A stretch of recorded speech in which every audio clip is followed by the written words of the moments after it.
Hello YouTube IG, this is Hunter Mayfield again with another video on Generation C. Well, let's just get right into it. Okay. From my perspective, we have this thing with no one can't tell me nothing or don't touch my kids.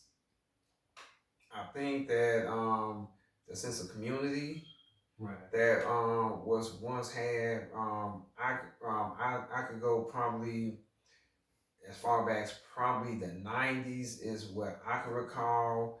Like most of it had really died down. Now, not to say that there are not any more communities, but how me and you used to know it, I think that's more or less gone and everything, and it got replaced with don't touch my kid. My kid didn't do nothing. Forget that you wasn't there.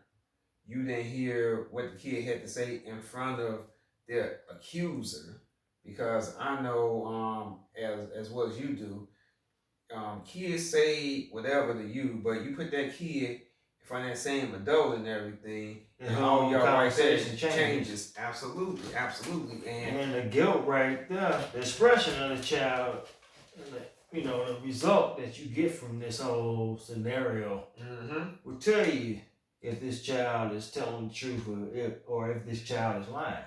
Right. I know that my child had a notorious case of giving, we just say, misleading information.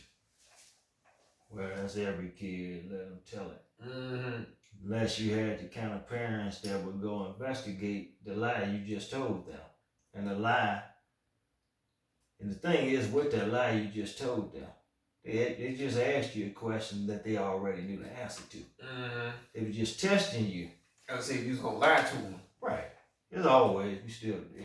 Yeah, see, because I remember when I was in elementary school, okay, this was probably the most extreme case, though, okay. The kid was just acting a whole fool.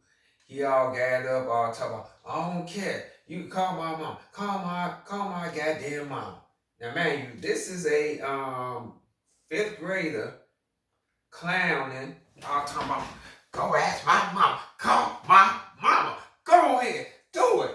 Because all he did that was because he thought the phone was disconnected. What he didn't know was she paid the bill already.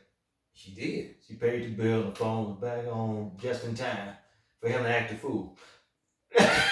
So it just so happened that here's the funny thing though. Okay, the mama went ahead and had remembered that he forgot his book up in the back seat. Right. So as she came back to the school, she heard all of that, and then she like.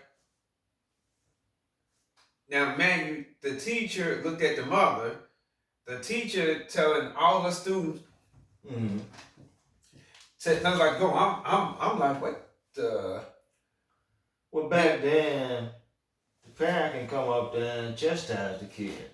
Well, let's just say this is where it gets bad. The teacher pulled down all the shades. Yeah, pulled down all. Now, man, pulled down all the shades. And then locked the door.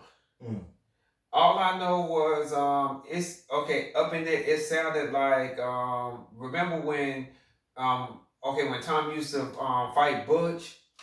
You know how he used to be doing all the hooping and hollering.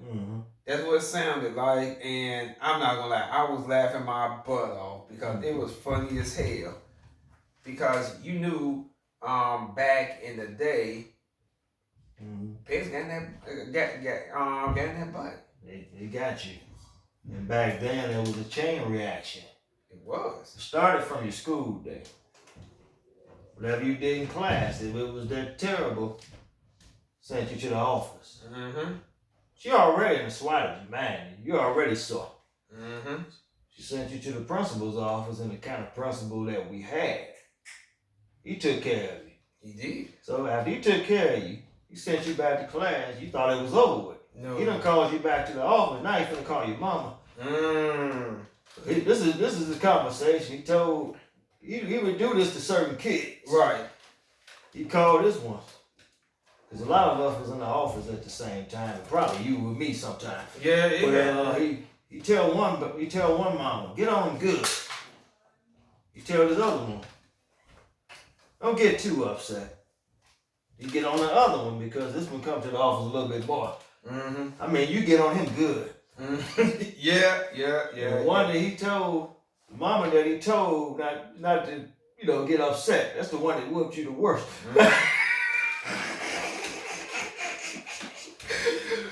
Because for them to keep acting like that, they got away with some stuff at home. Yeah. Yeah. I gotta say, I remember when they had prayer in class, and it was an option. You know what I mean? And I know that it wasn't a thing about people pray like saying prayer in class. It was like Right. that wasn't necessarily my thing, but I'm like, okay, I'm like, that's what you do. You know what I mean? Well, I can't co-sign it because we never done it all 12 years. Right. But I know you heard of it though. Some schools, Yeah. I guess. Different people. Right. Yeah. But for me, that wasn't my thing. But it was like, okay, no, I mean that's my whole thing towards that. But I think, and what I didn't know at the time, that the culture has shifted to no prayer in the classroom, and now, okay, what I find interesting is, but they sure had us standing up to say that whole Pledge of Allegiance type of stuff, and even as a kid, I just found that to be like, okay, why am I pledging to this for? I thought I was supposed to pledge to God. You know what I mean? And I just had a problem with it. My theory was we supposed to be getting an education. We went to church on Sunday. That's how I looked at it as a kid. Okay. That was my opinion. But different strokes, different folks. Mm-hmm. So this concludes our session for today. We will be getting back with you all later. I hope you all enjoy it. Like and subscribe if if this fits your lane. If not, that's understandable as well. Peace and blessings.